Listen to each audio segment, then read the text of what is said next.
Pessoal, boa tarde. Mais uma vez estamos aqui para a nossa reunião ordinária da Comissão de Direito Imobiliário e Condominial da OAB Subseção de Santana. E hoje temos aqui a nossa querida membro, Liz Valdeliz, que fará uma apresentação sobre alienação fiduciária. E já de cara eu quero passar a palavra para ela, para não demorar muito a nossa reunião, porque eu sei que vai ser muito rica, não só apenas pela colaboração dela, mas também nos debates, perguntas e assim por diante. Vamos lá, já quero de pronto agradecer a presença de todos. Liz, a palavra está contigo e, por favor, mantenham todos os microfones desligados. Boa tarde a todos, eu quero agradecer a oportunidade que a OAB Santana nos proporciona. Quero agradecer a doutora Suzy por essa oportunidade, esse convite, e por estar fomentando aí a nossa Comissão de Direito Condominial e Imobiliário. Então, estamos aqui para aprender uns com os outros, eu acho que o objetivo da academia é esse. Então, vamos lá. Me perguntaram, mas por que esse tema, né? Alienação fiduciária, que tema chato, né, Natália? Aí eu disse, olha, então, nós todos, eu acho que 100% aqui conhece alguém que está diante de alguma situação em que a alienação fiduciária não está trazendo algum problema ou trouxe alguma alegria até, né? Porque tem essa dupla natureza, né? Para uns, muita alegria, para outros, nem tanto. Então, vamos lá. A alienação fiduciária, ela foi instituída pela Lei 9514 de 97, mas ela não é tão nova assim, né? Você vê que o nome fidúcia vem lá do direito romano, a fidúcia significa venda fictícia, então acredito que seja por isso o nome alienação fiduciária. Não significa o fiduciante ser devedor de uma ação principal. Por quê? A alienação fiduciária, ela subentende que ela nasce de uma obrigação principal. Então, via de regra, um contrato de compra e venda. Quando dele decorre esse contrato principal, nem sempre o devedor da ação principal vai ser o fiduciante, tá? Às vezes a pessoa fala devedor, fiduciante é sinônimo, não é, tá certo? Por quê? Porque existe um contrato acessório decorrente de um principal, mas que o principal não necessariamente todos tenham participado. Por exemplo, eu compro um imóvel da construtora e na hora de levar ao banco, o meu crédito não é suficiente para assumir esse contrato. Então, eu digo para minha irmã, olha, ou eu digo, Suzy, me ajuda aí, vamos entrar nessa junto, vem você como fiduciante, mas ela não participou do contrato principal. Então, somos nós duas as fiduciantes, porém, no contrato principal, eu somente figuro como a devedora. Então, existe essa diferença que a gente tem que ressaltar, não se entenda que se refere às mesmas pessoas do... Então, por que veio a alienação fiduciária? Ela veio numa situação... Deixa eu só tirar daqui, Nath. Não vou conseguir. Tira isso aqui para mim. Ah, tá. A gente, desculpa, mas é que a internet, vocês sabem, né? Vamos lá. Antes da alienação fiduciária, os negócios imobiliários, eles decorriam da hipoteca, né? A hipoteca, ela, na verdade, ela seguia a execução judicial nos termos da Lei 5741 de 71. Limitava-se a imóveis, a realização por escritura pública ou particular, tal como a alienação fiduciária. Porém, na alienação fiduciária, a gente consegue fazer para aquisição de joias, veículos, máquinas agrícolas que são habitualmente feitas para o ramo rural, segmento de saúde, para os hospitais, imóveis. Na alienação fiduciária, o bem é transferido ao credor, que terá a posse indireta do bem. Então, qual é a vantagem? Porque o que acontecia? Na época da hipoteca, Na hipótese de inadimplemento, o que acontecia? Desembocava no judicial, e a gente sabe que o judicial demora aí não menos de 5 anos, dependendo da situação, né? Acho que na maioria das vezes agora pode ocorrer até a prescrição intercorrente, com mais rapidez, né? E aí os agentes financeiros disseram, olha, não está tendo mais vantagem, porque na hipoteca o bem ele fica na propriedade do devedor, enquanto na alienação fiduciária a propriedade ela tem um desmembramento. Então aí eles começaram a imaginar.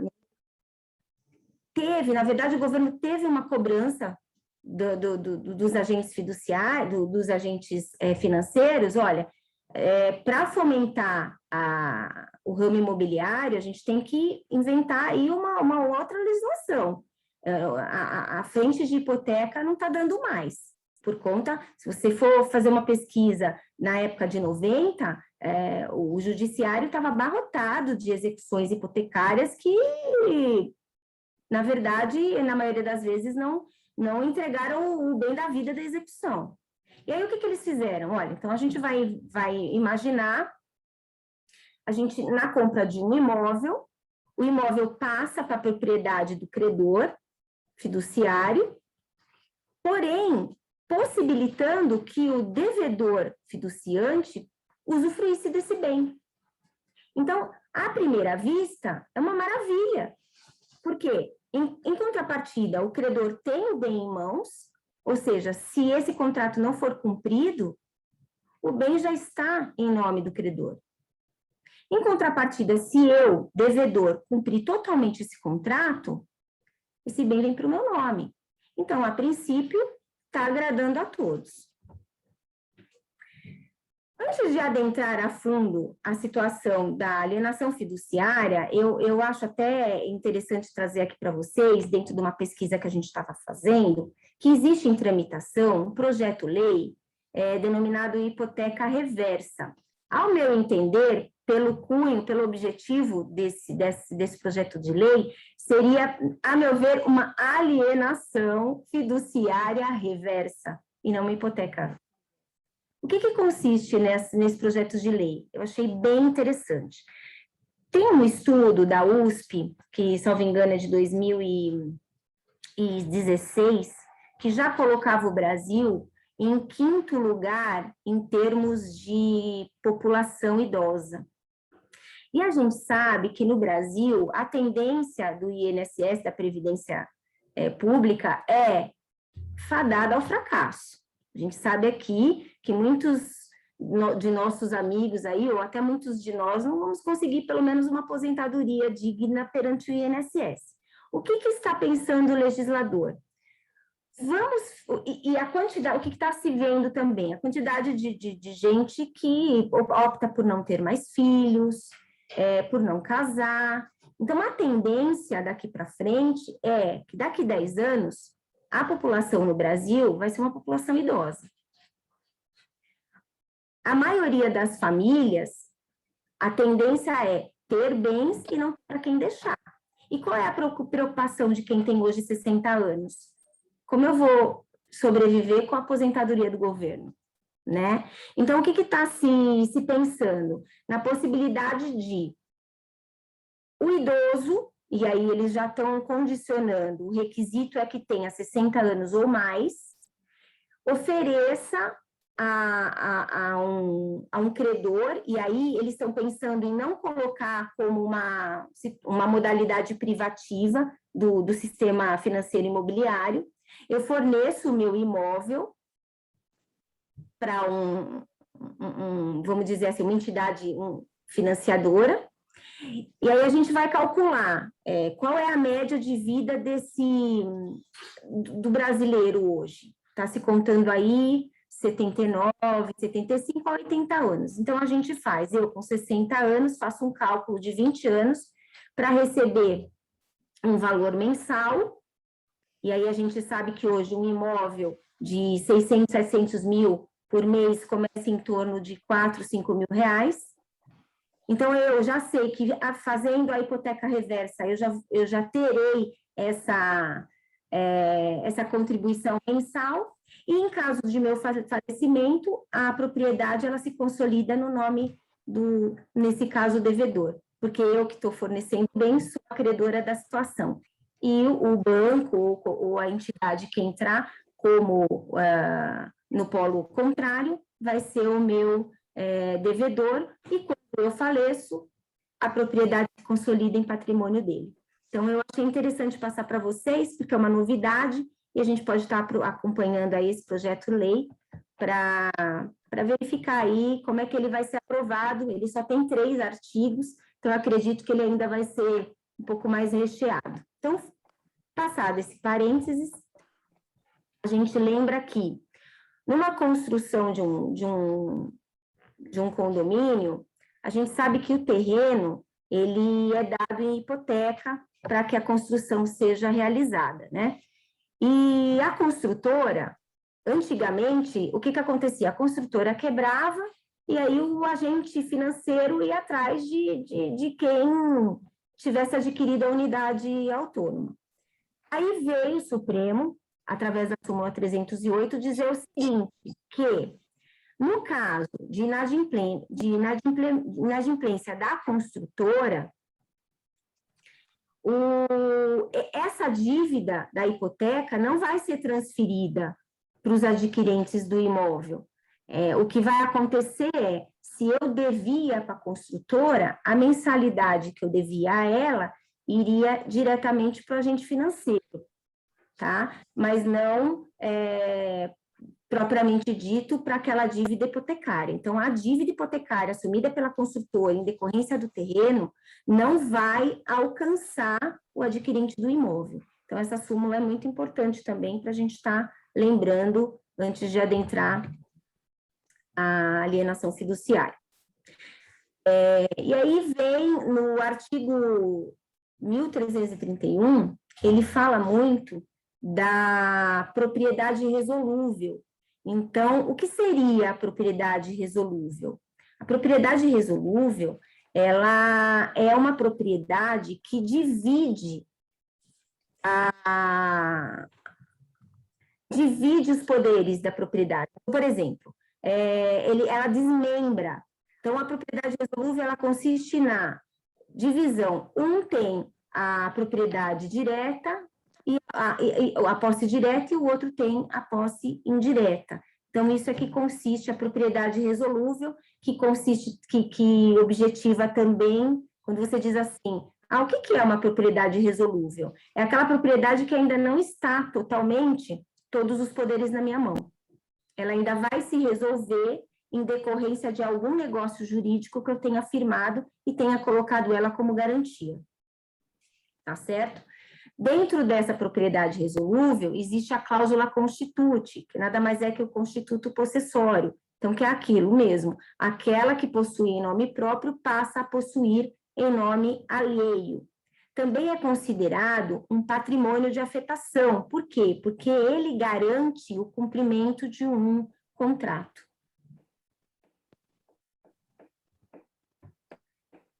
Qual é a natureza jurídica do contrato da alienação fiduciária? É um direito real de garantia, inclusive pelo fato de existir esse patrimônio de afetação. Então, no contrato, é obrigatório você colocar o valor da dívida, a descrição do imóvel, prazo para pagamento e o procedimento que vai se dar à consolidação da propriedade. Por quê? Porque a legislação não coloca qual é esse prazo que vai se dar com relação à consolidação da propriedade. No campo da execução, nós vamos entender melhor isso daí, tá? O requisito do contrato da alienação fiduciária, ele é oneroso, ou seja, predispõe primeiro o contrato principal e a obrigação de um pagar e o outro receber. Então, existe também o devedor e o credor. No caso do contrato de alienação fiduciária, o fiduciário e o fiduciante, tá? E a formalidade, ele exige a formalidade. Inclusive, ele exige a formalidade para que o contrato, normalmente o contrato ele é particular, mas ele tem a força pública. Então, tudo que você colocar no contrato, ele automaticamente já vai ser registrado na matrícula do imóvel.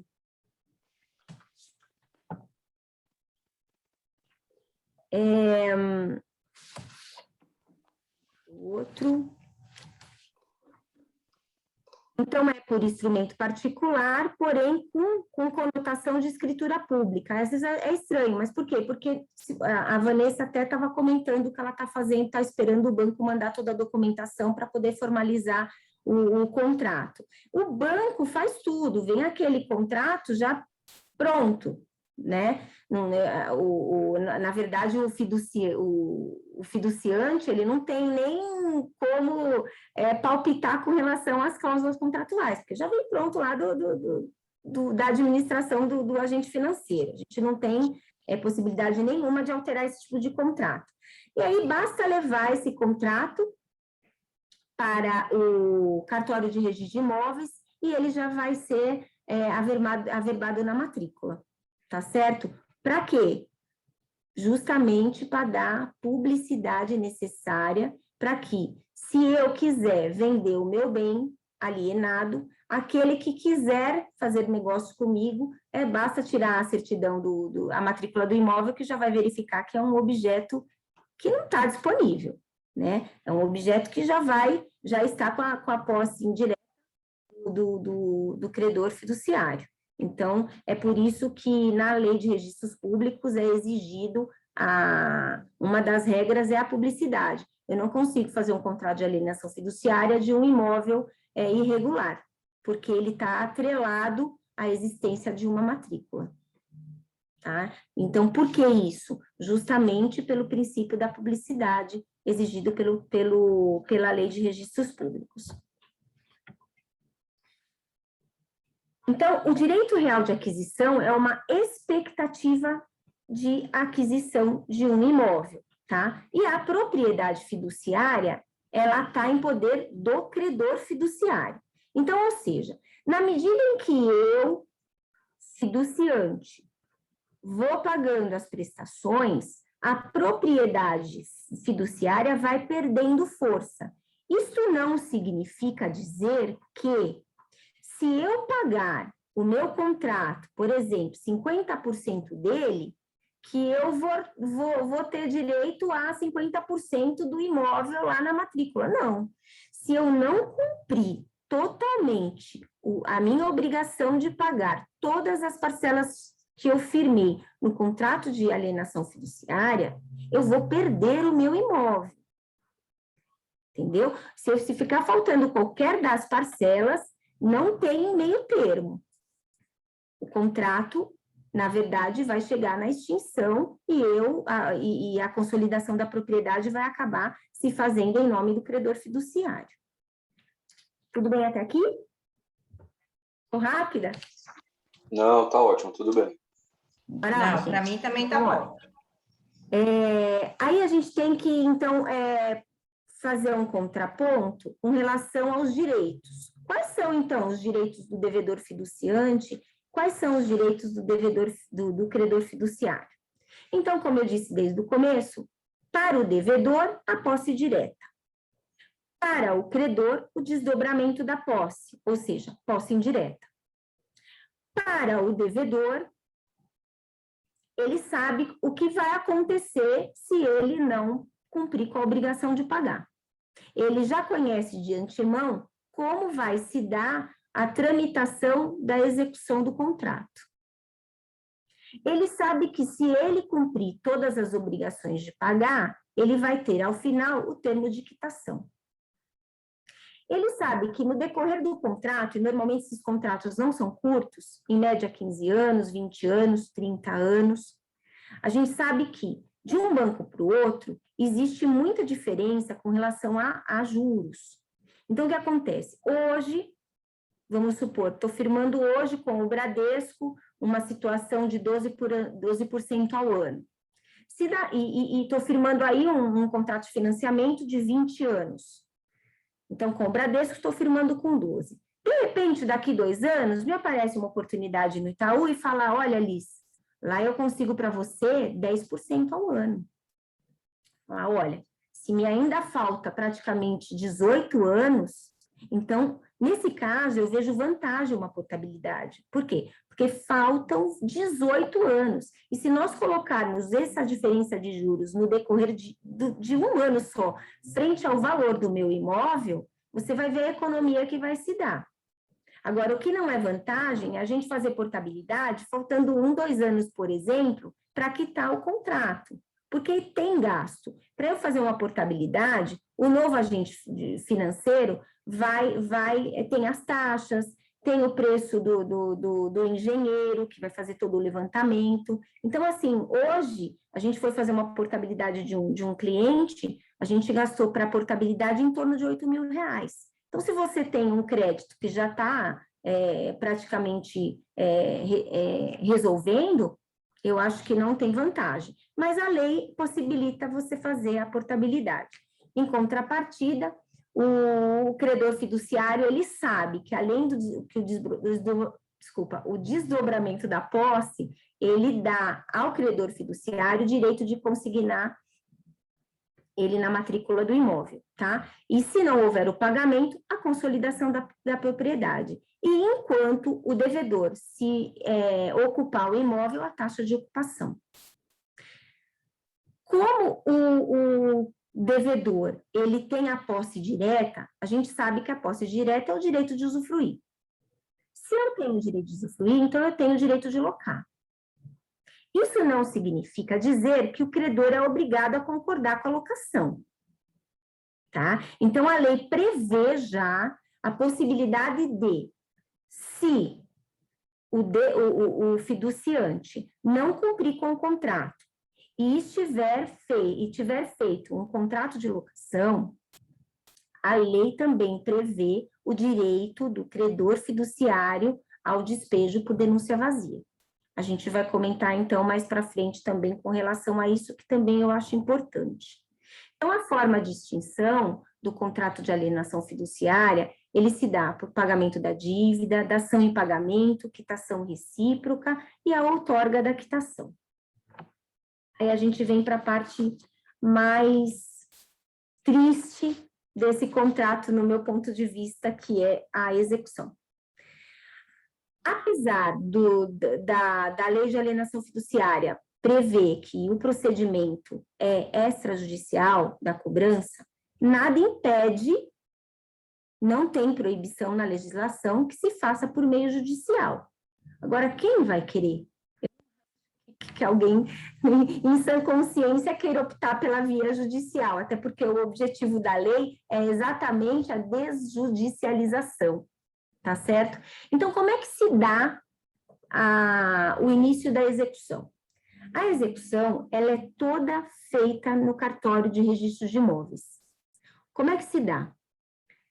Agora, na pandemia, a gente tem percebido um pouco de, vamos dizer, paciência dos agentes financeiros, apesar deles não terem coração e sim só a razão ali na lei, a gente está vendo demorar um pouco mais para iniciar a execução, tá? Eles ligam, eles mandam algum telegrama ou alguma mensagem por e-mail, mas normalmente os contratos prevêem que 3 prestações você já pode esperar a intimação na sua casa, tá? Então, o que acontece? O fiduciante terá o prazo de dias para satisfazer a prestação vencida, seja ela 1, 2, 3, tantas parcelas quantos tiverem já em vencimento. São cobradas desde então para que ele purgue a mora.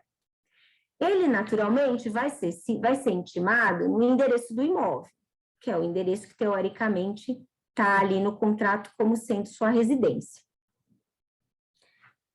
Então, o que acontece? Quando ele... a lei prevê as formas de que essa intimação vai se dar. Então, é a mesma do CPC com alguma exceção recente. Por quê? Prevê pessoal, pelo correio, hora certa, com alguma situação de ocultação, até prever o edital. Só que a gente sabe que, recentemente aí, no dia 26 de agosto, a Lei 14.195 de 2021, passou a permitir as citações por meio eletrônico, né? E essa citação, essa lei alterou o artigo 246 do CPC. Então, vale lembrar que essa alteração, por enquanto, ela atinge apenas as execuções judiciais, até porque a legislação que cuida da alienação fiduciária, ela é uma legislação específica. Então, aquilo que não está na lei, a gente não aplica. Até porque a gente deve se preocupar com a segurança jurídica. Imagine você ter todo esse trabalho de intimar o fiduciante e depois ele alegar qualquer problema no endereço eletrônico. Então, é melhor fazer e se ater à forma de execução imposta pela lei.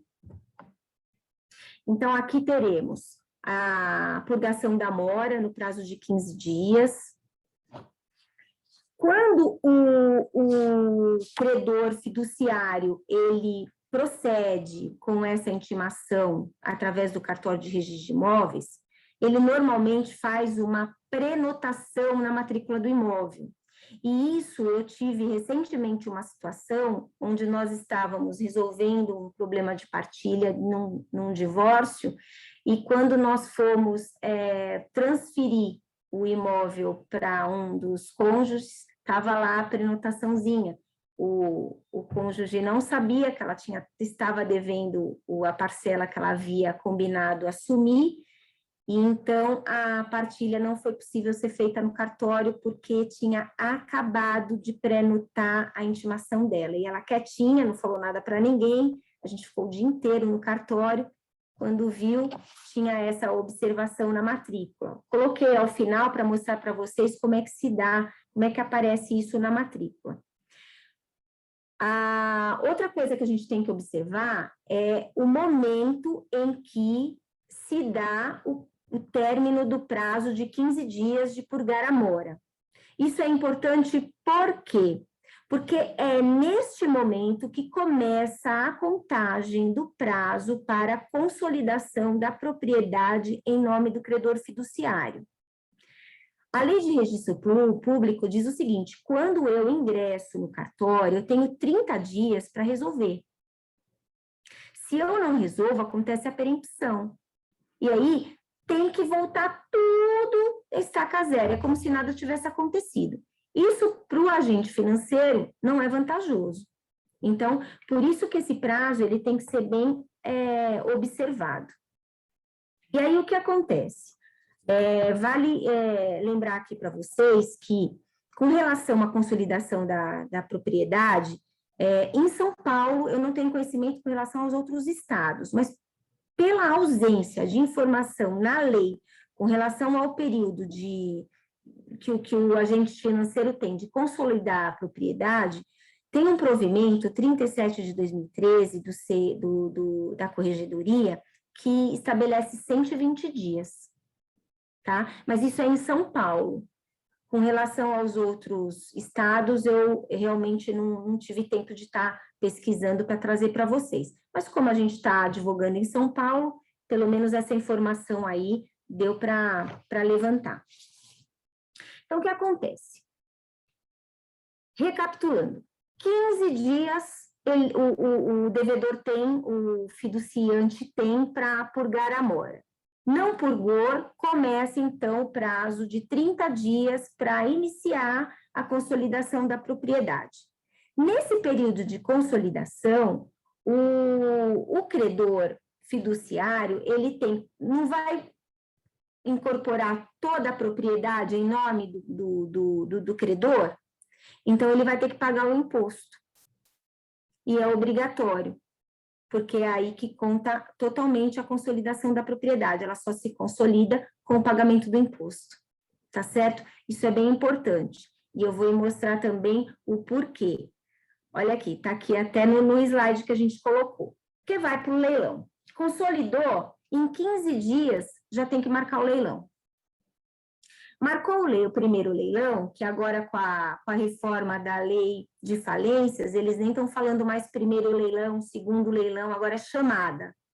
Então, não sei se isso também vai alterar na forma de falar na alienação fiduciária. Mas vamos lá. Primeiro leilão ou primeira chamada, o imóvel vai ser leiloado pelo valor do contrato, que predispõe o valor do imóvel.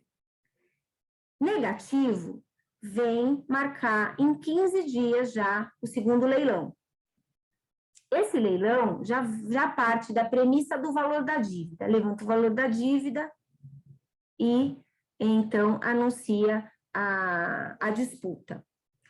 Lembrando que, até o segundo leilão, o fiduciante tem a possibilidade, a lei diz a palavra preferência, mas a jurisprudência já discute isso daí, porque não é preferência, é uma adjudicação. Se a gente for verificar, não se trata de preferência. Por quê? Gente, olha, ele tem que pagar. Para que ele usufrua dessa preferência até o segundo leilão, pagando a dívida, não é só a dívida que ele vai pagar. Ele tem que pagar os encargos, as despesas dos emolumentos cartorários, as despesas com a publicidade do leilão, as custas, os juros legais e contratuais, o ITBI. Fala para mim, aquele que não conseguiu pagar as parcelas do financiamento, você acha que vai conseguir quitar a dívida nessa altura do campeonato? Não vai, né? E é nesse momento também que já começa a contar o prazo para que o locatário desocupe o imóvel. Então, consolidou a propriedade, a lei diz 30 dias para desocupar. Se o credor fiduciário participou desse contrato de locação, o que na minha visão eu acho impossível, nenhum deles vai ratificar esse contrato, aí então o locatário vai ter 90 dias. É a diferença que a gente vê na lei.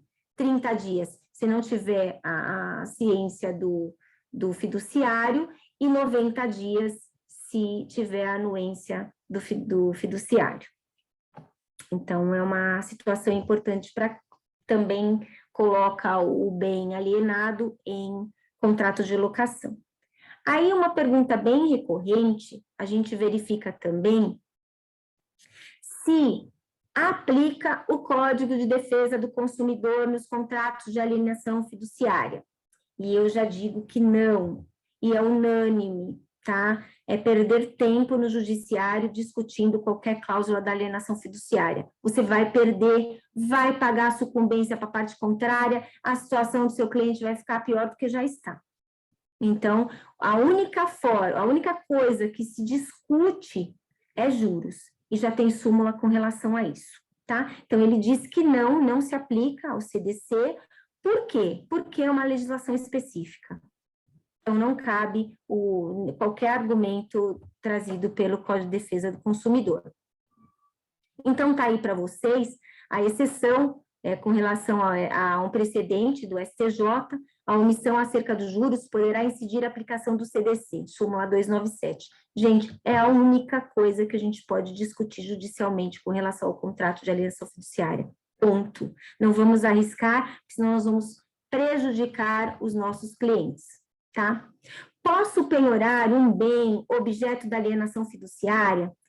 Este slide eu vou deixar stand-by, porque ao final eu vou mostrar uma decisão para vocês que traz tudo. Todas as formas de decidir aconteceram neste processo. Então, vamos passar para o próximo e depois a gente volta com relação à possibilidade de penhora do bem alienado. Posso partilhar bens alienados fiduciariamente nas ações de divórcio? Eu coloquei esse slide aqui só para compartilhar uma situação que eu resolvi. Era um casal que estava me dando muito trabalho, eu entrei com um divórcio litigioso, tentei por 2 anos esse divórcio amigável, não consegui, até que por uma parte entrei pelo litigioso. Tinham vários bens em alienação fiduciária, então tinham muito, mas não tinham nada. Depois de muita conversa, resolvemos então dividir os bens e aí cada um deles ficou com um. Eles tinham 4, 2 eles venderam, dividiram o dinheiro sobrou 2, que era onde cada um iria residir. E aí, os 2 com alienação fiduciária, o que eu faço? Aí eu me socorri à procuração em causa própria do artigo 685 do Código Civil. O que é essa procuração? Gente, para nós que não temos saída com esses abençoados casais, a gente tem que usar ela. E para mim deu muito certo. Por quê? Porque a mulher teria e tem condição de assumir as parcelas do financiamento, porque ambos os contratos tinham os 2 como fiduciante, né? Então, não tinha como alterar, porque a gente sabe que, na prática, os bancos não alteram, é ad eterno, fica lá, não adianta, você vai perder tempo e mesmo que você consiga, eles modificam o juro, você perde dinheiro.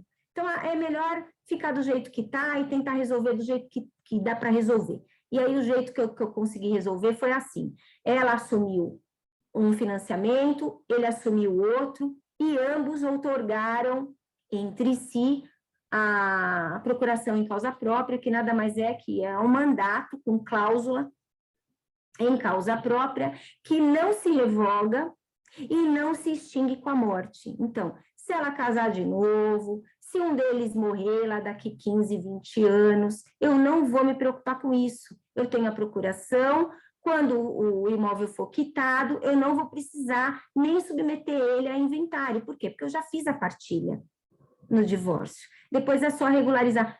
Fiz a quitação do credor fiduciário, o que eu faço? Simplesmente apresento a procuração e passo o nome para quem de direito e acabou a briga, acabou a conversa. Então, achei válido estar dividindo essa informação com vocês, porque eu sei que, na prática, a gente se depara muito com esse tipo de problema e a gente, às vezes, não consegue resolver, porque, às vezes, por falta de conhecimento até dessa procuração aí, que é muito especial. Vale a pena dar uma lida, vale a pena verificar a jurisprudência, tem muita jurisprudência protegendo da forma que eu estou contando aqui para vocês. Então, aqui é um caso concreto de como se dá a prenotação na matrícula do imóvel. Vem a matrícula todinha, descrevendo todo o imóvel, tudo que aconteceu até o último dia. Aí, quando a gente tira a bendita certidão, tá lá, prenotado sob o número tal, em data de 11/6, uma intimação e alienação fiduciária. Viu isso na matrícula? É porque a execução já deu início. Então, significa dizer que o seu cliente está prestes a perder o imóvel em alienação fiduciária. Tá certo, gente? Aqui também, então, voltando naquele slide que eu tinha deixado de lado, vamos puxar ele aqui de volta. O que acontece aqui? Eu trouxe um acórdão para vocês e passar ele na íntegra por PDF no grupo, ou se vocês me mandem um e-mail depois, quem não tiver no grupo que não tiver no nosso grupo da OAB, me manda um e-mail e eu passo para vocês, ou a doutora Suzy também, aí a gente vê como é que faz. O que acontece aqui? Isso aqui é um caso meu, foi julgado agora, dia 22 de julho, não foi publicado ainda, onde, em primeira instância, é uma execução trabalhista de vários anos, onde o executado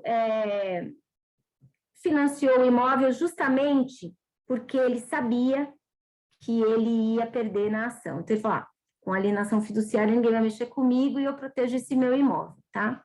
Então, tá. Aí, o que aconteceu? Quando eu pedi a penhora desse imóvel, que estava lá em alienação fiduciária, primeiro eu tenho que descobrir quanto ainda falta ele pagar. Então, a minha execução, salvo engano, acho que é de 2003, não sei, eu sei que depois dela ele alienou, e ele alienou em 20 anos, mas lá em 2012. Então, a gente já está em 2021, falei, bom, pelo menos metade desse contrato está pago. E não significa dizer que esse contrato equivale ao valor todo do imóvel. Ao menos uma parte desse imóvel ele pagou à vista, ou veio pagando durante a construção. Bom, o que eu fiz? Pedi para o juiz um ofício ao banco, que no caso aqui era o Banco Itaú, para que ele fornecesse ao processo a planilha de débito desse contrato de alienação fiduciária. Quando veio aos autos, eu descobri que faltava, assim, era um imóvel de 1.200.000, o crédito do meu cliente trabalhista era de 440.000, ou seja, faltava pagar uns 200, 300 mil do contrato de alienação fiduciária. Eu falei, olha, então eu quero a penhora dos direitos aquisitivos desse contrato. Aí a juíza de primeiro grau disse, não, eu não vou permitir não, porque não faz parte dos bens do executado. Fala, mas como não faz parte? O artigo 835 do CPC me permite penhorar os créditos. Bom, não consegui. Agravei, foi para o tribunal e, pasmem, conseguimos 2 tipos de decisão. Tem uma turma. O que entendeu o desembargador relator? Ele diz o seguinte, olha, considerando que praticamente 80% do contrato já está pago, já está garantido, e, gente, eu vou falar para você que eu não sei como ele deu essa decisão, porque não fez parte do meu pedido até, é uma decisão até extrapetita, porque eu pedi a penhora dos créditos. O desembargador nos deu a penhora do imóvel, determinando que o leve à praça, pague o credor fiduciário, pague nossa execução, e ainda ele fez o cálculo que vai sobrar dinheiro para o executado, libere-se a ele. E aí teve um julgado, teve uma decisão junto com esse acórdão, né, que é vencido, no caso, o voto vencido, onde a desembargadora autorizou somente a constrição dos direitos aquisitivos. Então, assim, esse acórdão eu achei muito interessante trazer para vocês e vou compartilhar, porque numa mesma peça a gente verifica 3 situações diferentes, 3 formas de interpretar a lei, e é o exemplo vivo da gente dizer para o nosso cliente, gente, olha, no mesmo processo eu tenho 3 decisões totalmente divergentes. Então, era isso que eu queria trazer para vocês, acho que eu me estendi bem, né? Então, está aqui a ementa desse acórdão. E, para finalizar, eu indico como sugestão de leitura, para quem quiser se aprofundar mais, esses 2 livros, eu tenho eles aqui, inclusive, que é a Alienação Fiduciária de Bem Imóvel, coordenado pelo Mauro Antônio Rocha, pelo Marcos Kikunaga, são vários, são pequenos artigos no mesmo livro, achei bem interessante, foram eles que me ajudaram a fazer esse resumo para vocês. E agora, dia 8/10, eu vou convidar todos, estendo o convite até a todos vocês, em nome do autor do livro, o doutor Mauro.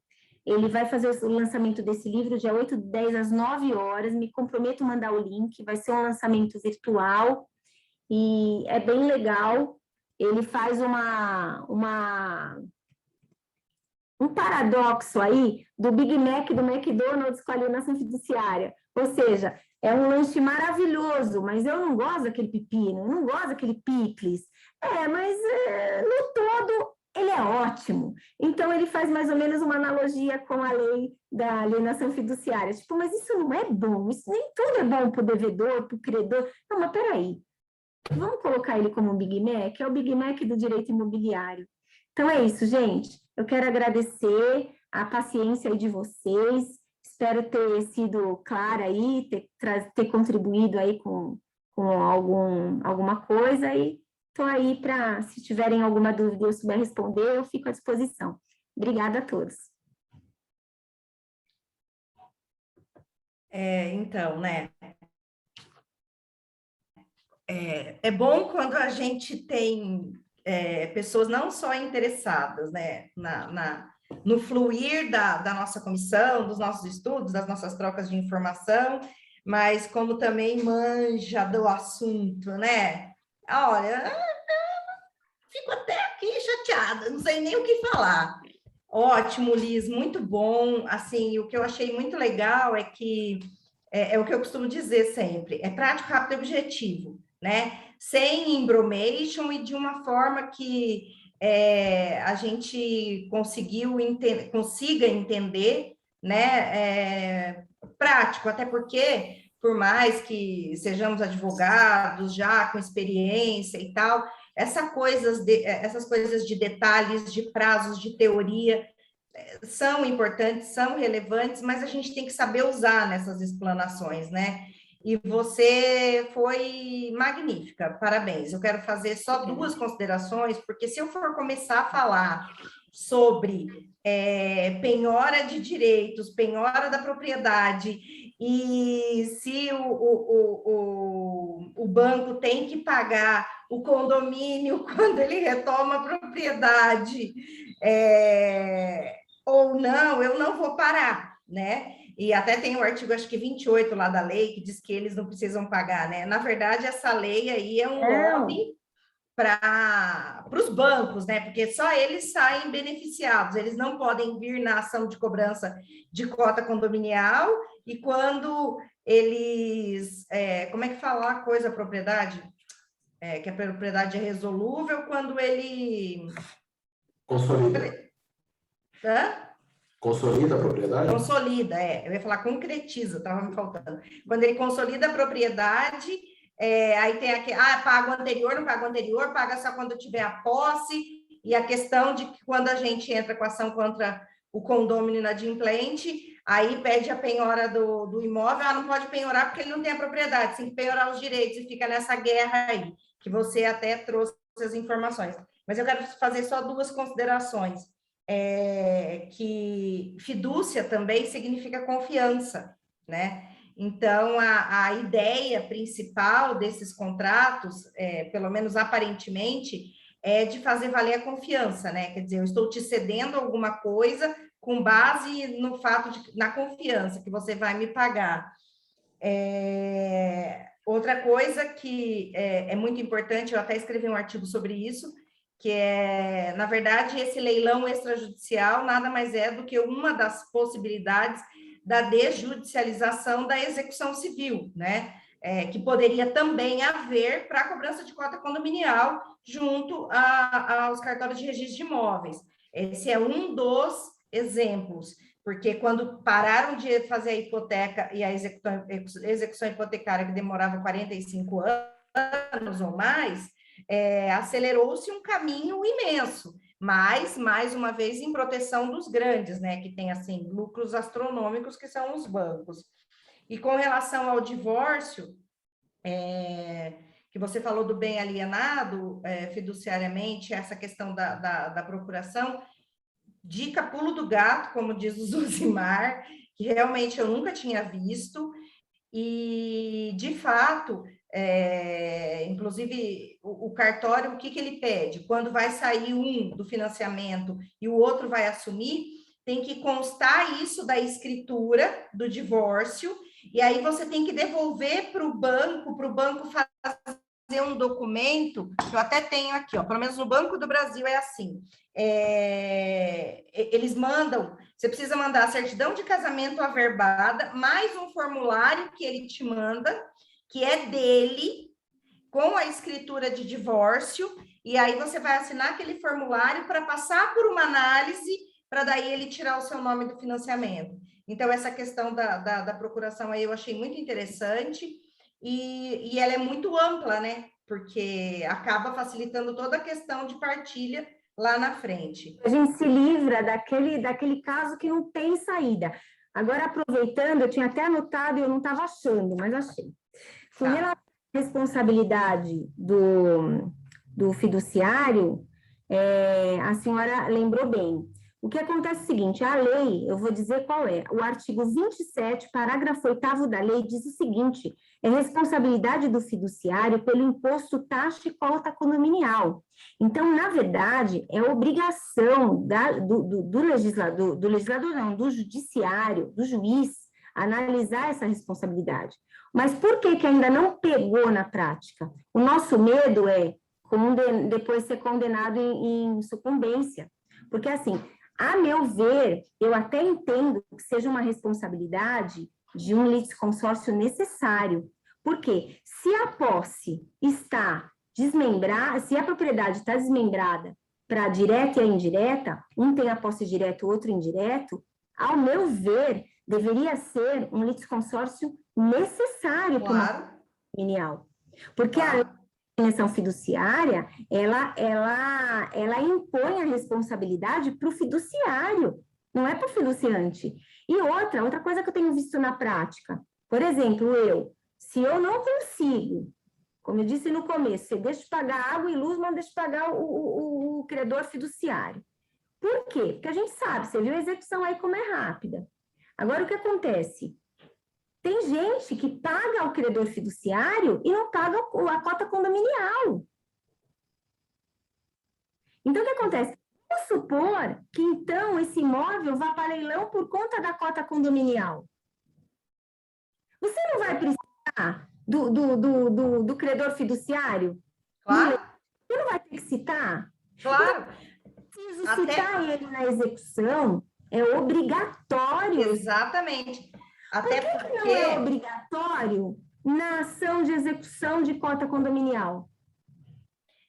até porque isso aí, se eu não tenho todos da cadeia registral, fere o princípio da continuidade registral, né? Inclusive tem. Mas qual é o medo do advogado? Ah, já que está assim, eu vou assim, porque todo mundo faz assim. Mas a lei não diz que é assim. Só que o STJ diz. Então, Porque chegou lá e o STJ falou que não pode colocar o banco no polo passivo. Então, E agora, e tem. E aí, quem está no polo, quem está brigando por isso, porque o que acontece? É muita politicagem nessa história. Sim. Então, de todo jeito, protegendo o quê? O agente financeiro. Isso. Fomenta o mercado imobiliário. Isso. Mas e quem está brigando para se defender de uma dívida que realmente eu não paguei a cota condominial é o pobre coitado que não está tendo dinheiro para pagar. Então, ele não tem como movimentar a máquina judiciária sem dinheiro. E aí a gente não consegue modificar a jurisprudência por conta de quem está sempre no polo é o hipossuficiente dessa relação do contrato. Exatamente. Exatamente. Porque se nós chegarmos no Supremo Tribunal Federal, e cá para nós também não está lá muito essas coisas, mas vamos lá. Quem sabe ele então aplicasse a lei e dissesse, não, peraí, o artigo 27, parágrafo 8 da lei diz que a responsabilidade é do fiduciário. Portanto, o polo passivo tem que ser litisconsórcio necessário, não é nem facultativo. Do ponto de vista. Então, foi bom a senhora me lembrar, porque eu tinha até marcado, mas não estava no slide, acabou passando. Mas é uma boa para a gente refletir, é uma situação boa para a gente escrever sobre, né? Aí, voltando até no artigo da comissão, eu passei para o presidente lá da Dinotari, ele está revisando, a gente vai ter que diminuir um pouquinho por conta dos caracteres que foram bastante, mas ficou muito feliz, mandou em nome dele agradecer aí a nossa comissão e vamos lá, vamos torcer para a gente ver o artigo na revista. Mas é isso.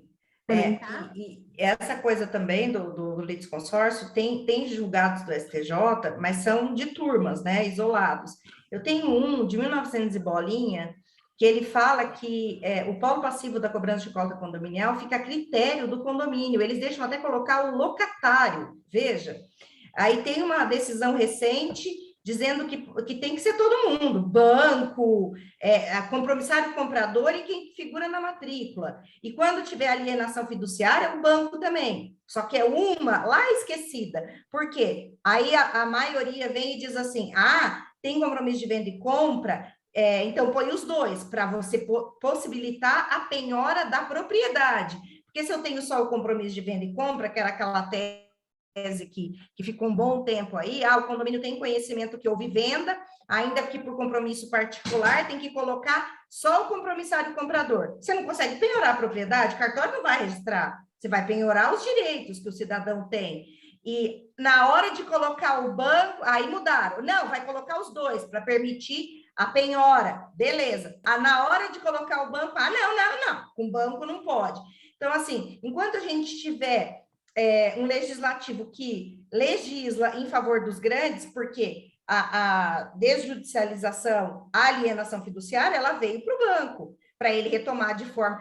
isso daí... Tudo bem, eu concordo que ele faz movimenta de forma mais rápida a economia, você retoma a propriedade logo, bota para venda, mas também a gente sabe que foi para proteger o grande, não o pequeno. Não fosse assim, eles teriam que pagar a cota condominial, quer dizer, eles prejudicam uma coletividade inteira, né? Ainda mais agora dividindo o período.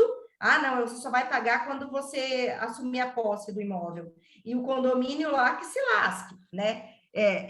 Ou seja, protege uma grande instituição financeira em detrimento de um condomínio pequeno, ou rico ou grande, não importa, né? A gente comparado com eles, mas enfim, eu quero abrir aí para os demais, porque eu tenho certeza que o Carlos deve estar se coçando, o Luiz, a Isabel, e vamos lá.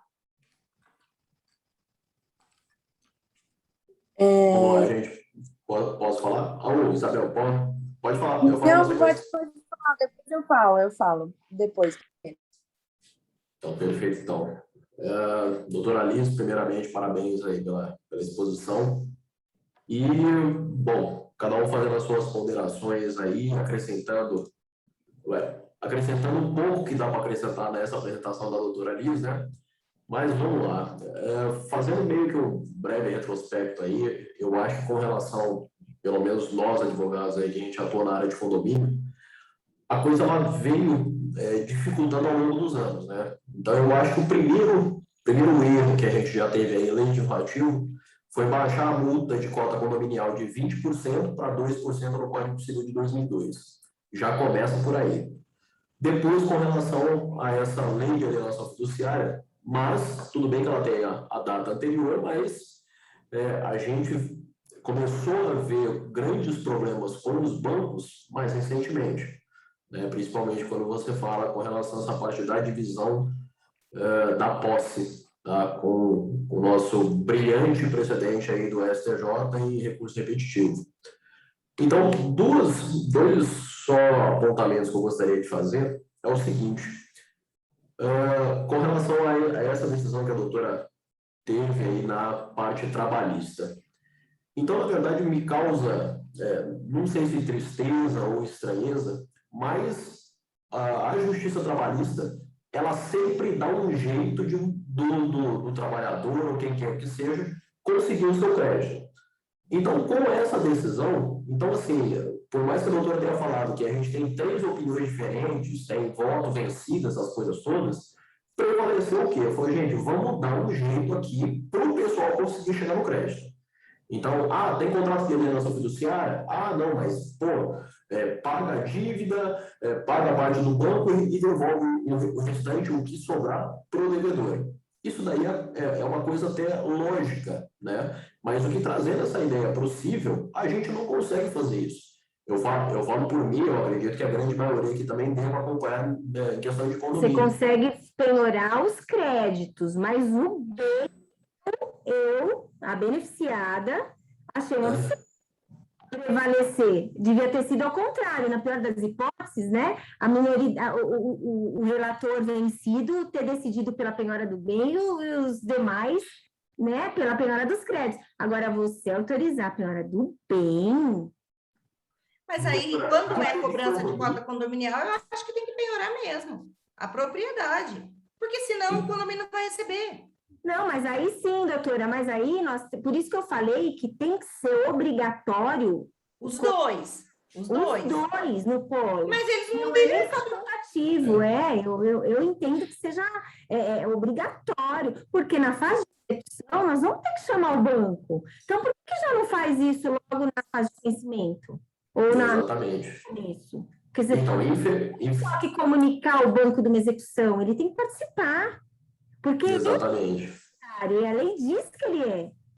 Então, nesse ponto, assim, concordo com a doutora plenamente, mas como a gente não consegue fazer isso, então a doutora Suzy também está de prova aí que, por conta dos nossas instâncias superiores, aí, a gente não consegue incluir o banco no polo passivo, tá? Então aí a gente entra nessa discussão, o que eu também concordo com a doutora Suzy, que tem que ser a penhora do bem. Então, assim, doa quem doer, até porque o banco, como não me tem lucro em cima disso daí, eu acho que é uma questão de colocar riscos também na situação. Porque o banco ele fica muito privilegiado, ele fica muito confortável. E Então, caberia ele não- fazer a vigilância do pagamento dessas contribuições, concorda? Porque, afinal de Exatamente. contas, a propriedade é dele. A propriedade é dele só para direitos, para deveres, não. Exatamente. Excelente, doutora Sônia. Então, assim, doutora Liz, com base nessas ponderações aí, é que para a gente que lida muito com o condomínio aí, a gente passa apertado com relação ao contrato de alienação fiduciária. Porque aí o cara não paga nem o condomínio, o banco ele vai enrolando até quando der, e aí a gente fica a ver navios aí, anos e anos aí, com penhora, às vezes, de direitos, penhoras de créditos do contrato de alienação fiduciária. Mas a grande verdade é que eu vejo que a grande maioria dos juízes não sabem o que fazer com isso. Falam, tá, tudo bem, você piorou o contrato. O que a gente vai avaliar? O que já foi pago, com relação ao valor da avaliação do imóvel, a gente vai descontar o que já foi pago, para onde a gente vai? Então, assim, o doutor Carlos até sinalizou aí, então eu acredito que ele deve ter muito problema com isso na área de leilões também, com relação a falando, tá, o que vai para quem? O que vai para o exequente, o que vai para o banco, está sendo arrematado por quanto, está devendo quanto?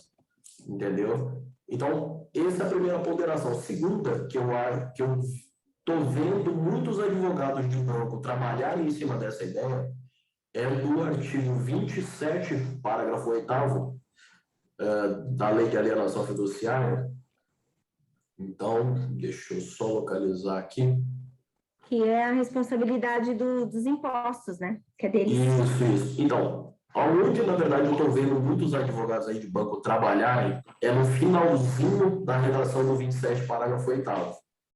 Tá? Então, com relação ao desmembramento da posse, com relação a quem seria responsável, se é o banco ou se é o devedor aí. Tá? Então, porque no finalzinho ele fala, até a data em que o fiduciário vier a ser emitido na posse. Então, aí eles fazem aquela coisa que eu falei do marco temporal, né?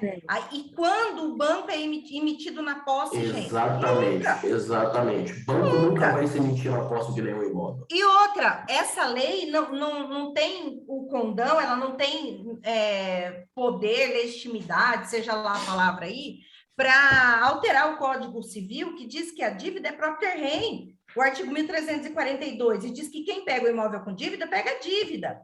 Então, ele tá dizendo o quê? Até o dia que eu pegar a posse, a dali para diante é a responsabilidade minha. Antes, é do falido que não pagou a mim, nem a você, e não vai pagar ninguém. Então, mas aí, doutora, a lei ela é específica, a gente não consegue desmembrá-la para o Código Civil. A gente só consegue aplicar de uma forma subsidiária, complementar. Então, assim... Então, eu entendo isso, dessa Liz. forma, por isso só que eu falei... o judiciário não entende assim. Mas por isso que a gente tem que levar até a instância máxima. Mas já foi. Tem o repetitivo de 2015 do STJ, que ele fixa prazo. Por quê? Porque a gente já tem que começar a argumentar os nossos recursos extraordinários com relação à afronta constitucional. Só que assim, quem está do outro lado não tem dinheiro para chegar até lá. É isso que eu falei desde o começo. Está tudo errado, a gente sabe que está tudo errado. Mas para a gente consertar, primeiro, a nossa parte como comissão, e eu até sugiro, a gente escrever sobre isso. Escrever sobre essa situação da dívida condominial e da obrigação que a gente deveria considerar, ao menos, o polo como um litisconsórcio obrigatório, e não facultativo, ou só do possuidor direto, porque ambos têm posse. Inclusive, pior, a propriedade é do banco. Então, eu acho que é um tema bem legal para a gente pesquisar a jurisprudência, para a gente levar até para as pessoas começarem a falar mais sobre isso, e quem sabe a gente conseguir mudar essa situação. Sabe que a gente está mexendo em vespeiro, né? É uma caixa aí de gente grande, mas se a gente não fizer barulho, vai ficar assim. Eu mexo com isso aí tem mais ou menos uns 10 anos, até a minha tese lá de pós-graduação foi isso, que era a questão de sucessão processual ainda, que na época nem era sucessão, eles chamavam substituição processual de forma equivocada, que veio o termo correto, sucessão processual no novo CPC, que era quando tinha uma venda do imóvel durante o curso da ação, né? Se troca parte, se não troca parte, que no fundo fica a questão também de período, que até por analogia poderia se aplicar aí.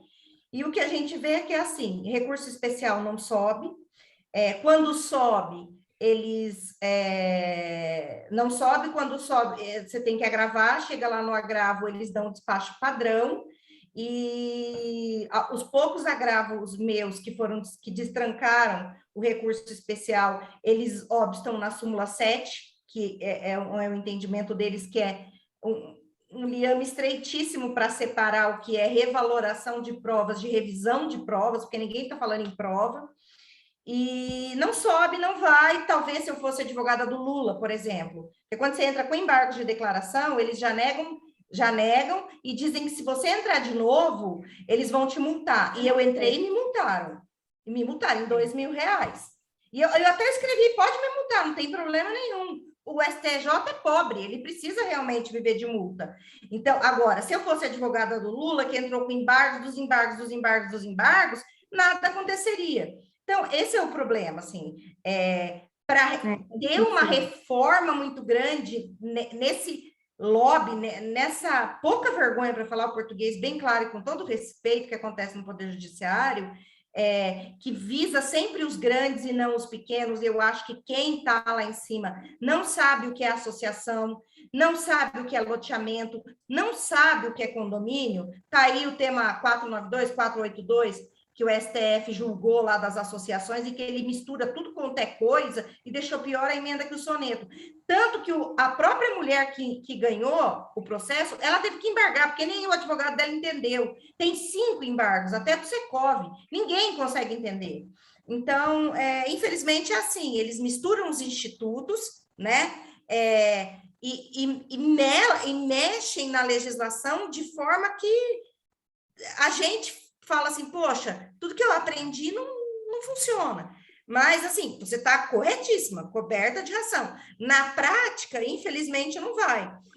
Vamos continuar escrevendo, falando, brigando, botando um artigo lá na revista. Aí, ó, falei que eu não podia entrar nesse assunto. Eu falei. Vai, deixa vocês falarem aí.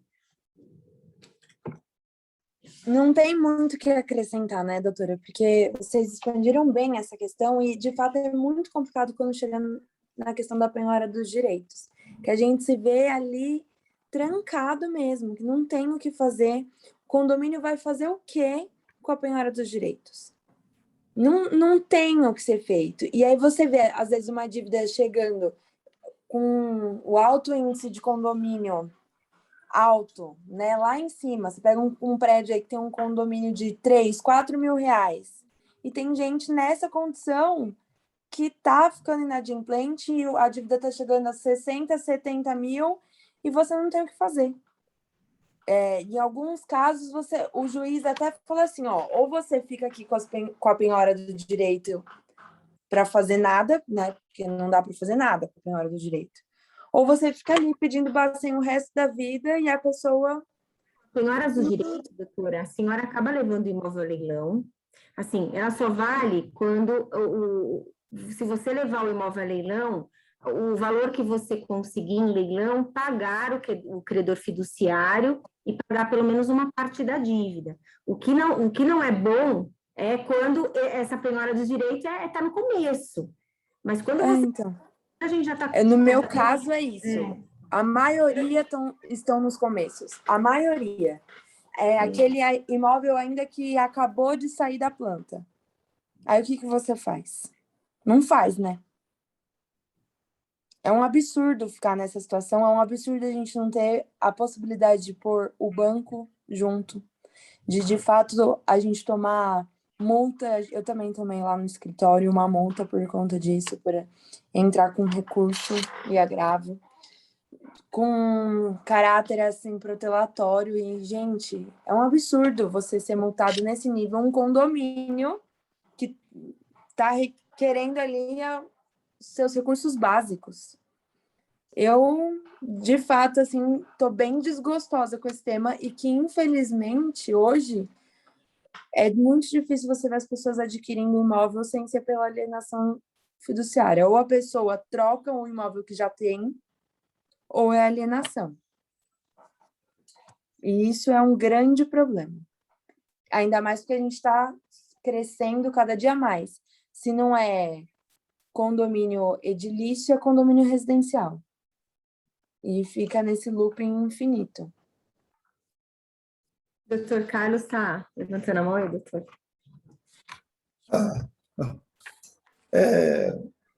A alienação O fiduciária... Carlos deve estar coçando. É um tema apaixonante, né?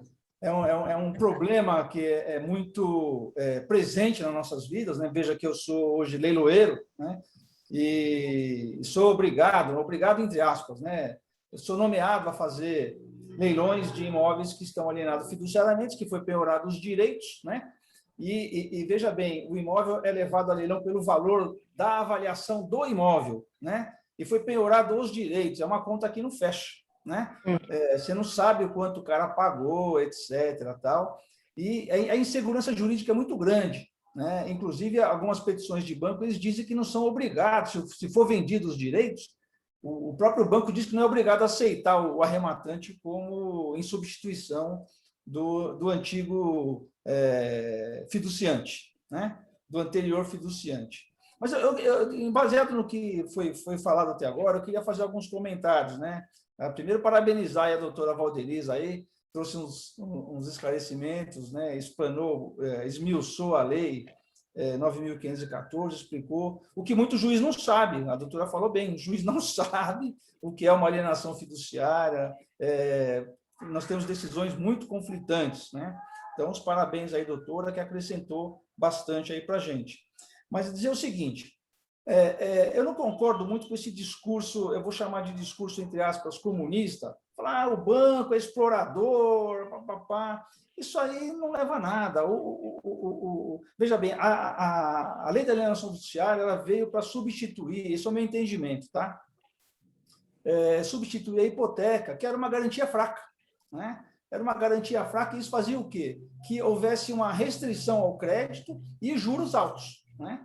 Então, a alienação fiduciária veio para ser realmente uma super garantia, né? Veio para dar garantia ao sistema financeiro, principalmente o sistema financeiro público, né? Banco do Brasil e Caixa Econômica Federal, que são os maiores financiadores de imóveis, para que pudesse haver juros menores e mais oferta de crédito, tá? Só que eu entendo que a única exceção à regra dessa super garantia é o condomínio, né? Porque o condomínio, como a própria característica tem, é próprio terreno. Mas esse discurso perante o judiciário não está pegando, porque o Banco Itaú lá conseguiu, lá através da STJ, que alguém processou o banco diretamente, né? Não foi colocado um litisconsórcio. Alguém lá processou o banco diretamente e o banco falou, eu sou parte legítima para figurar no polo passivo de uma ação de cobrança de condomínio. E levou isso até o STJ, e o STJ falou, realmente, não é por causa do artigo 28. Talvez tivesse dois. Talvez, mas não aconteceu. E aí veio, e logo a Nancy Andrighi deu uma orientação jurisprudencial, né? Já para, vamos dizer assim, vincular todo o judiciário nessa questão, porque o interesse realmente é proteger o sistema financeiro, não tenha dúvida disso. O que eu percebo como leiloeiro? Veja bem, eu assessoro investidores que compram imóveis em leilão e agora como leiloeiro há mais de 10 anos. E eu já analisei, já li seguramente, não tem uma conta exata, mas seguramente mais de 1.000 processos. E o que acontece? Principalmente o colega advogado condominialista. Hoje eu vejo que o caminho, estou até trabalhando com alguns colegas aí, que eu tenho mais proximidade, de estabelecer uma estratégia diferente. Da forma que a gente está indo hoje, pedindo a penhora com base na obrigação para o terreno, ela não está tendo resultado. Então, eu entendo que tem que haver uma mudança de estratégia. Em primeiro lugar, é tentar ganhar a coisa na primeira instância, né? Tem muito juiz na primeira instância deferindo a penhora da propriedade. porque o cara mora em condomínio também, o cara é juiz, ele mora em condomínio também. Só que os advogados, eles fazem assim, eles vão lá, inicia hoje a execução, a parte lá é citada, não paga, pede lá Bacenjude, dá negativo, aí ele fala assim, como o resultado do Bacenjude é negativo, quero a penhora da unidade condominial devedora. Né? Aí o juiz dá aquele célebre despacho, junte o exequente, a matrícula atualizada do imóvel. Ele vai lá e junta a matrícula atualizada do imóvel. O juiz lê a matrícula, vê que está alienado fiduciariamente, fala assim, defiro a penhora dos direitos.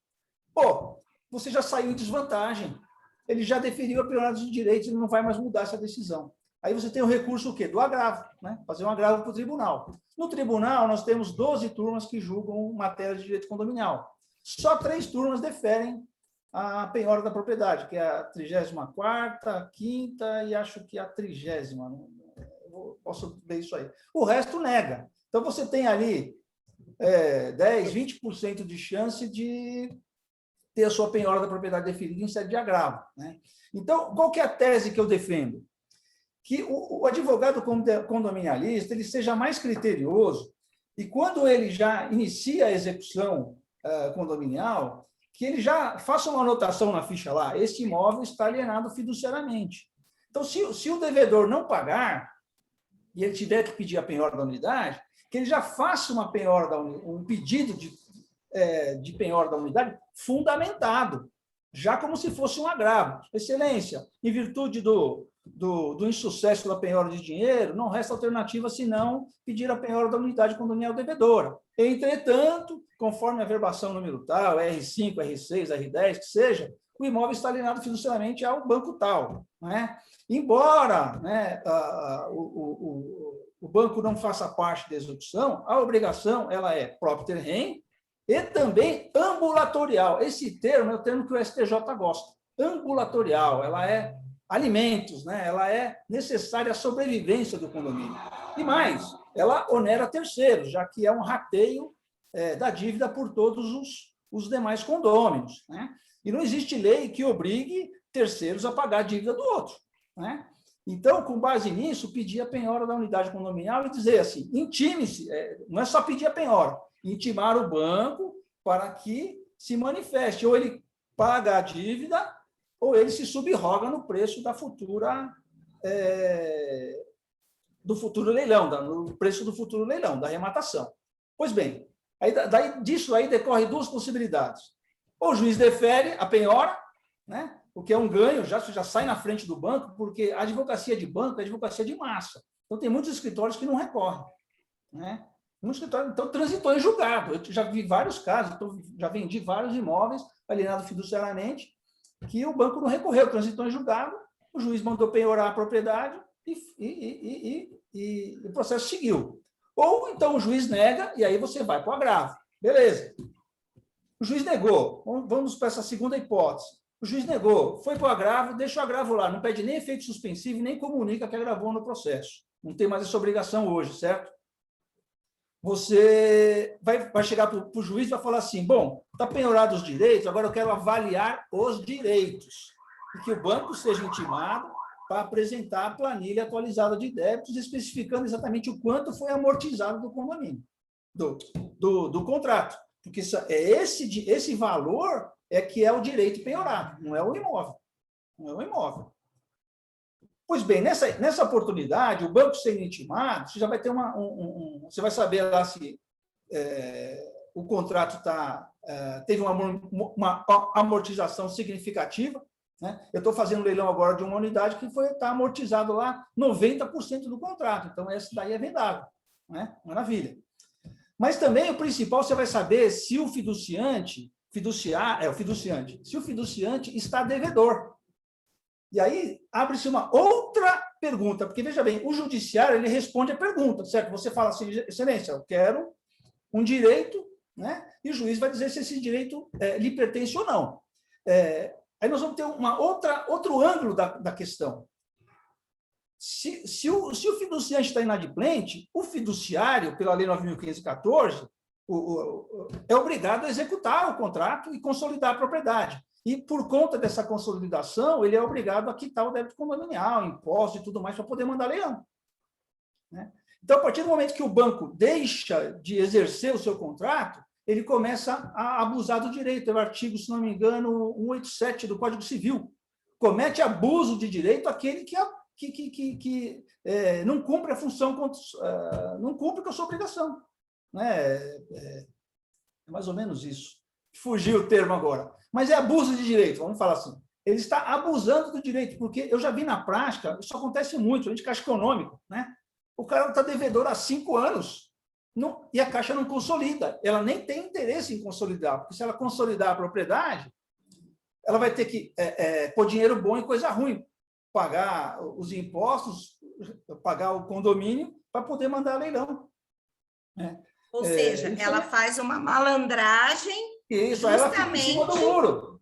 Então, você vai dizer para o juiz o seguinte: olha, excelência, surgiu um fato novo. Olha. Enriquecimento ilícito também, né? Exato. Não, surgiu um fato novo, o cara está devendo, a Caixa tem que consolidar. Se ela não consolida o contrato, ela não pode prejudicar o condomínio. Né? E pedir novamente a penhora. Né? Vai dar certo isso? Não sei. Talvez com algum juiz a gente consiga. E também levar essa questão para o tribunal. Tribunal, o credor fiduciário está abusando do direito dele.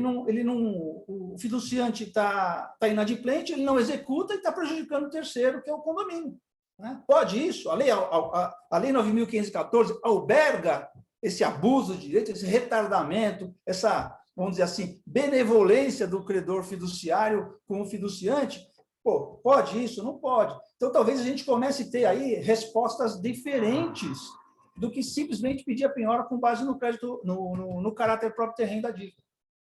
Então, a gente tentar apelar ao tribunal de uma outra forma, falando tanto dessa questão do abuso de direito, quanto do caráter ambulatorial, que está prejudicando terceiros. Né? Inclusive, tem uma jurisprudência dessa mesma Nancy Andrighi, até que foi juntada pela doutora Dinamara no nosso grupo lá, que ela autorizou a penhora da propriedade de um imóvel que estava alocado e o imóvel foi executado, era só a locatária, não era a locadora. Né? E aí ela disse que, embora a locadora não fizesse parte do polo passivo, em virtude da solidariedade do débito, ela tinha que ser pago, podia ser penhorada a propriedade. Pô, então, são 2 pesos e 2 medidas, né? Como acabaram de falar aí. Quando é para banco, não pode. Quando é para terceiros, para outra coisa, pode. Mas esse discurso, lutar contra o capital, não dá, não tem jeito. Isso é mundial. Né? É mundial. Não dá para discutir isso. Então, nós temos que tentar apelar por outros lados para tentar conseguir que a justiça reconheça que, se o banco deferir a penhora da propriedade. Eu até mandei para a doutora Suzy outro dia, né? Mandei um julgado lá do Jabaquara, né? Juíza da primeira instância, ela faz um raciocínio super lógico. Ela fala assim, se o fiduciante está inadimplente, a consolidação da propriedade vai resultar no pagamento da cota condominial. Então, não tem razão, né? Não tem razão de não se permitir na execução condominial que não seja penhorado a propriedade plena do imóvel. Né? E se o banco quiser, ele que paga a dívida e salve e fica com o bem. Né? Agora, se ele não quiser, ele se subroga automaticamente. Então, mas o que eu vejo... bem o raciocínio do desembargador. Então, o que eu vejo é que não existe pouca combatividade dos advogados condominiais nesse sentido. Né? Eles só batem na tecla próprio terreno. Esse aí não vence mais. Não vai mais. Só se cair naquelas 3 turminhas lá do TJ. Então, é isso que eu tinha para dizer para os colegas aí. Muito bom. Triste. Muito bom. Eu vou tentar escrever, eu não sou muito bom nisso, mas eu vou tentar escrever um artigo, inclusive vou fazer minutas das petições, porque aí eu já distribuo já com a minuta, aí assim o advogado só copia e cola e já... Não, Carlos, você não pode fazer isso, porque daí vai ficar todo mundo... você tem que passar só para a gente, porque daí a gente pega todos os clientes, sai falando tudo pro povo. A gente fica aqui estudando, a Alice fez um puta de um trabalho, estuda, faz reunião, lê, troca ideia, eu vivo enchendo seu saco, pedindo sua opinião, aí você vai me dar de mão beijada. Não, não, não, não, não. Se for para dar alguma coisa, é só para nós mesmo. Bom, deixa eu fazer uma pergunta aqui. Quem que levantou a mão? Foi o Raise Hand. Quem foi? Acho que foi o Carlos mesmo, né? O Judimar também está com a mão levantada. Eu sou Sim, mas quem que é? Sou acho eu. Que era o Carlos mesmo, né? Acho que já foi. Quem que O está Judimar no também Moto tá. E? Quem que está com o celular Moto E que não tem o nome? Moto E. Moto E. É porque a gente faz a ata e depois a gente coloca... Ah, é o Zosimar que está com a mão levantada. Você já vai falar. Eu queria que o Moto E dissesse o nome, porque a gente faz a ata e faz constar, né, os nomes dos presentes. Pode falar, Zosimar, por favor. Tá saindo meu áudio? Sim. Tá. É porque parou de funcionar a câmera, então depois eu vejo o que aconteceu. Tá. Parabéns pela explanação, Liz. É um assunto que, inclusive, também, quando fui procurar a doutrina há um tempo atrás, tinham-se poucos livros específicos sobre alienação, né? E esse do Marcos também conheço, é bem interessante. Mas só compartilhar com vocês a experiência que eu tive pelo lado do banco, né?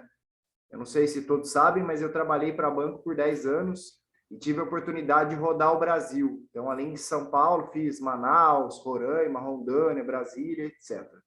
E o que eu me deparava pelo banco, que além do juiz não conhecer, muitos cartórios não conhecem a lei de alienação fiduciária. Isso passa a ser absurdo, porque ele registra e depois ele não sabe fazer a consolidação, né? Apesar de ser uma lei de 97, eu me deparei com várias situações aí rodando o Brasil que o cartório não conseguia nem fazer ou desfazer pela parte do banco. E como advogado do banco, eu me deparei com vários processos, né, com discussões de todos juros, né, os absurdos aí que a gente vê não pode ter juros acima de 1%, que está lá na Constituição, que já foi reformada, etc. Mas existem algumas teses interessantes no mercado com relação ao procedimento que é o que está na lei. Porque a grande maioria das vezes o banco ele não vai cumprir o que está no contrato ou que está na lei da alienação, que é a questão dos leilões, o procedimento de notificação, muitas vezes, do devedor. Então, esse é uma situação legal de sempre observar quando a gente está advogando pelo devedor, né? O que está no contrato, né, o pacta sunt servanda, não é porque está no contrato que vai se aplicar 100%, mas avaliar o procedimento que tem na lei, e tem muitos procedimentos que são feitos de forma equivocada. E na época também, eu tinha acesso ao diretor, não vou falar o banco, mas eu tinha acesso ao diretor jurídico de um banco aí, e a gente dava sugestões para projetos de lei. Eles tinham uma pessoa lá em Brasília que conseguia fazer encurtar alguns caminhos, e uma coisa que se discutiu muito lá atrás era a questão da notificação por hora certa no cartório. Depois São Paulo soltou um provimento, eu não sei se ele existe hoje ou não, porque eles tinham uma dificuldade em encontrar o devedor quando pelo cartório, e aí não adiantava nada, porque você tem uma celeridade na via extrajudicial, mas você ficava num limbo quando o devedor começava a correr. Então, o banco em São Paulo, ele fez um lobby político para se soltar uma portaria e os cartórios passarem a fazer intimação por hora certa. Então, só contribuir com esses 2, 3 pontos que eu acho que é interessante.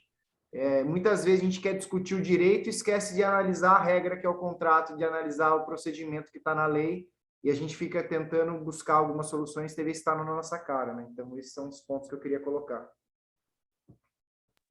Pois é, tem muita informação, né? Para prestar atenção aí, para brigar. Tem, como o Carlos falou, tem que começar a mudar aí o rumo da prosa. Bom, o Moto E não quer falar quem ele é, aí eu não consigo colocar, então deixa eu ver aqui. Não temos mais informações no chat. Alguém quer fazer mais alguma consideração, algum comentário? Só queria agradecer mesmo a doutora Liz, que foi muito boa a explicação. assim, eu gostei bastante. É uma matéria que eu estou tendo mais contato de uns 3, 4 meses para cá, então eu estou aprendendo muito na prática, muito mesmo, e poder ter esse caminho das pedras um pouco mais desenhado foi muito bom. Parabéns, doutora Alice. Que bom. Posso falar, doutora? Pode. Tá. Primeiramente, cumprimentar a doutora Alice, e infelizmente a minha internet caiu, eu custei a voltar, tive que dar um download, eu perdi uma parte da sua explanação, mas um pouco, até onde eu vi, quero parabenizá-la, a doutora foi excelente, parabenizar também o doutor Carlos pelas observações dele, sempre nos esclarecendo, contribuindo com o nosso conhecimento, a doutora Suzy e os demais participantes que falaram. E fazer só uma observação, que poucas pessoas já falam, e eu já estou fazendo algum movimento com meus irmãos dentro da maçonaria. É o seguinte, tá? Que a maioria dos advogados não estão se atentando a isso. Tá? A nossa qualidade de juízes está péssima. E por que está acontecendo isso? Todos nós sabemos, mas ninguém tem coragem o suficiente para falar. As decisões, as sentenças, inclusive no STJ e no STF, estão sendo feitas por escreventes. Pô, nós temos que dar um basta nisso. A sociedade paga muito para os juízes, tá? Inclusive desembargadores, tem desembargador no Tribunal de Justiça de São Paulo ganhando mais de 100 mil reais, entendeu? Para quê? Para eles irem para a Baixada Santista e escrevente está fazendo decisões, sentenças.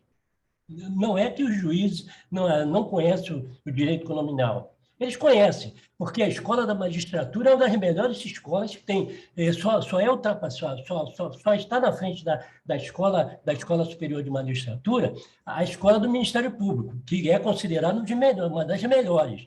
Então, diferentemente da OAB, que a OAB não nos dá curso, eles dão os cursos lá da ESA, que são pagas, e muito bem pagas, entendeu? Porque eu achei entre fazer um curso na ESA e fazer um curso na PUC, eu prefiro, então, fazer um curso na PUC, que pelo menos eu vou sair com um diploma que tem nome. O da ESA não tem nome, entendeu? Além de ser duvidosa a qualidade desses cursos. Então, o que precisa é isso, é nós começarmos a brigar para que as decisões e sentenças sejam feitas pelos juízes. E isso, infelizmente, como é que nós vamos fazer isso? Do jeito que eu estou fazendo. Eu chego na maçonaria, eu tenho vários juízes, tenho vários desembargadores, tenho vários políticos, eu estou começando a jogar esse tipo de questionamento. Pô, quer dizer, a sociedade paga quase um dinheirão para um juiz, para quê? Para um escrevente fazer uma sentença, e a gente vê que realmente é feito porque não tem capacidade. Infelizmente, é isso que está acontecendo. E eu não vejo nenhum advogado falar isso. Entendeu? Então, nós temos que começar a debater nessa tecla. Eu, inclusive, numa petição minha, eu coloquei isso, que eu queria que fosse examinado por um desembargador e não por um escrevente. Não falaram nada. Deram provimento para a minha apelação, concederam tudo que eu estava pedindo, e por quê? Ficaram com o quê? Receio, né? Desse negócio ir para frente, né? Por quê? Porque quando aparece um ou outro que fala, sabe? Então nós temos que começar a rebater nisso. Nós só vamos ter uma justiça de qualidade a hora que nós começarmos a reclamar do que realmente nós temos que reclamar. Né? Essas dicas que o doutor Carlos nos deu é excelente, porque eu pego, às vezes, algumas petições, todo mundo, próprio REM. Mas isso aí já está mais que batido, não adianta, não adianta ficar rebatendo nisso. Nós temos que partir realmente, conforme o doutor Carlos falou, procurar novas soluções, questionar, fazer o pessoal começar a ficar preocupado, a ver que alguém está enxergando o que está errado. E por isso que eu sempre defendi a tal da lava-toga, né? Eu acho que a hora que acontecer isso aí, o Brasil vai mudar. Mas vai muita gente para a rua, entendeu? Vai ter muita gente exonerada, se for levado a sério. Mas, infelizmente, aqui no Brasil nada é levado a sério, né? Era essas minhas observações. Então, mais uma vez, para vocês todos, foi muito prazeroso encontrá-los, tá? Um bom final de semana para todos. E vamos ver se a gente, aos pouquinhos, a gente começa a mudar, né? E eu acho muito importante essas nossas reuniões, porque nós podemos trocar opiniões sem muita preocupação, né?